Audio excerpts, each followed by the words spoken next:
কুষ্টিয়া দৌলতপুরে ধর্ম অবমাননার অভিযোগে হামলা ও ভাঙচুর চালানো দরবারে এখনো ধোঁয়া উঠছে। সেখানে আজ রোববার সকাল 9টায় গিয়ে এ দৃশ্য দেখা যায়। গতকাল শনিবারের ঘটনায় আহত দুই নারীর সঙ্গে কথা বলার চেষ্টা করা হলে তাদের চোখে মুখে দেখা যায় আতঙ্কের ছাপ। কেউই গণমাধ্যমের সামনে কথা বলতে রাজি হননি।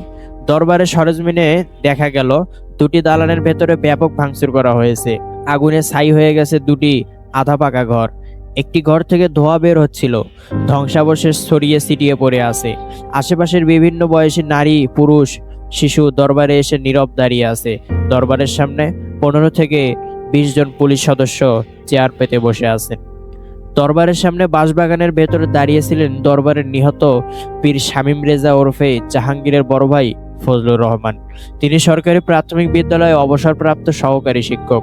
গণমাধ্যমের পরিচয় পাওয়ার পর ফুপিয়ে কেঁদে উঠে ফজলুর রহমান বলেন, চোখের সামনে ভাইকে কোপাতে দেখেছি। তার পুরো শরীর রক্তে ভেজা অবস্থায় ছিল। আফসোস, সে যদি কোনো অন্যায় করে থাকতো তার বিচার হতো, কিন্তু এভাবে একজন মানুষকে মানুষ কখনো মারে না।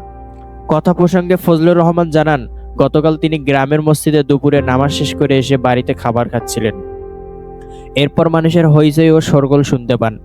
বাড়ির বাইরে বের হয়ে দেখতে পান দরবারের সামনে 1 থেকে 150 মানুষ ব্যাপক ভাঙচুর চালাচ্ছে এবং তার ভাইকে দোতলা থেকে টেনে নিচে নামিয়ে এলোপাথারি কোপাচ্ছে। এক পর্যায়ে অন্যান্য মানুষের সহযোগিতায় পুলিশের গাড়িতে করে তার ভাইকে দ্রুত হাসপাতালে নেন। সেখানেই তার মৃত্যু হয়। এ সময় আরো কয়েকজন আহত হন, তবে তারা শঙ্কামুক্ত।